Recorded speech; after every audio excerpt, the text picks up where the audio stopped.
They say the forest keeps secrets, but this house remembers. It remembers the ones who came before, the ones who stayed too long, the ones who broke the rules, and now it remembers you. No one builds a home this deep in the woods by accident. It was meant to be hidden. It was meant to trap. There are rules for a reason, but the thing about rules is, most people don't believe them until it's too late. This is the story of a girl who didn't believe the rules. The key came in the mail. No return address, no explanation, just a name, and an old address I swore I'd never visit again. It had been 10 years since I saw that house. My grandmother's house, the one at the edge of the woods, the last house before the tree line thickens, where the gravel road ends and the pines begin to lean a little too close.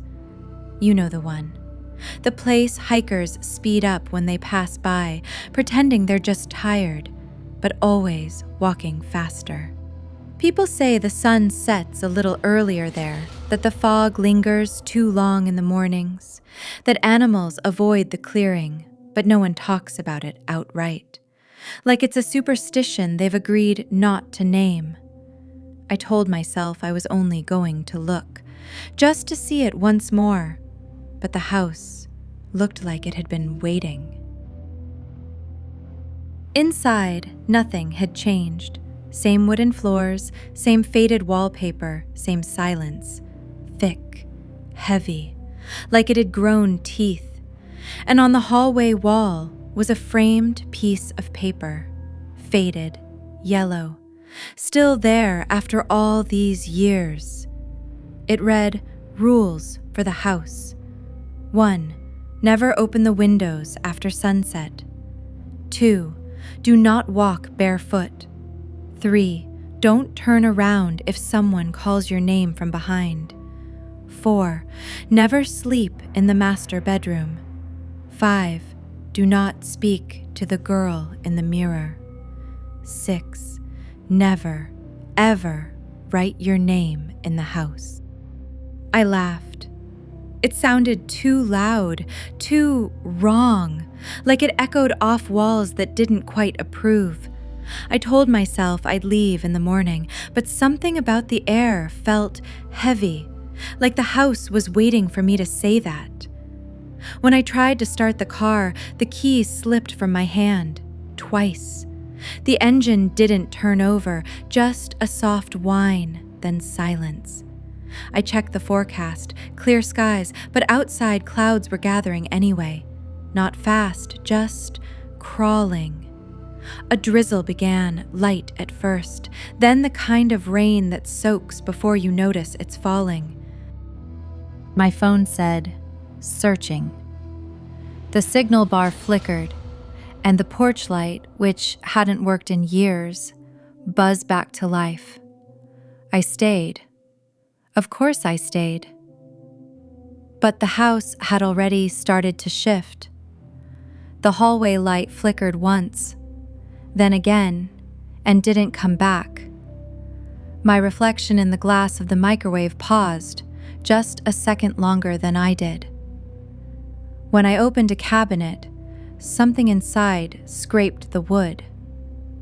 No dishes moved, but I swear something had been adjusting itself.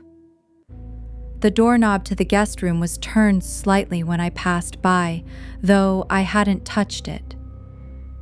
And for a while, the sound of rain came before the clouds, a quiet tapping against the window, like fingers asking to come in. That night, the wind picked up. The trees shook like they were warning me. And at 8:32, I heard it, a voice whispering from behind me, "Eliza." I didn't turn, rule number 3, but the voice came again. Don't ignore me. It sounded like my mother, but she's been dead for 5 years. I didn't sleep because when I passed the bathroom, I saw the mirror was uncovered and the girl was waiting. She looked like me, but younger, smiling too wide, eyes all black. She whispered, "You shouldn't have said your name."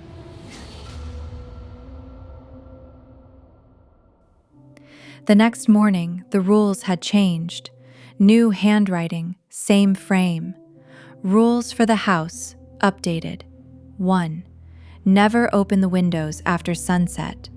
2. Do not walk barefoot. 3. Don't turn around if someone calls your name from behind. 4. Never sleep in the master bedroom. 5.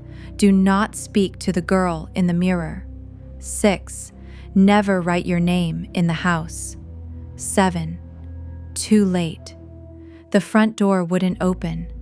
Not stuck, not jammed, just unwilling. The windows were cold to the touch, but warm on the glass, like someone was breathing from the other side. I checked the mirrors, all of them covered, except the one in the hallway. I didn't look. The rain hadn't stopped, but there were no clouds now, just sky, flat, pale, watching. I stood in the center of the living room, turning in place, slowly, carefully, and I thought, I should have left when I could. That's when I heard it. Not aloud, not from the walls, but inside my chest. A quiet echo. My own voice, repeating something from before. I told myself I'd leave in the morning. And then, the house was waiting for me to say that. It had heard me. Not just that night. The whole time. And now, it remembers. The rules had changed. Again. There was no more list on the wall, no paper, no handwriting, just a single line, scratched into the wood itself, burned in. You are the house now. I tried to speak, but my voice caught in my throat. The silence pressed in, heavy, familiar. Then I heard it, soft, sweet, echoing behind the walls, a child's voice, or my own, younger, or maybe the mirror girl, smiling. Say it again. I didn't move. Say it again. Then, the porch light flickered. The rain started up once more. A breeze pushed open the door I could never open before, and I stepped forward. My lips moved. I told myself I'd leave in the morning, and the house exhaled.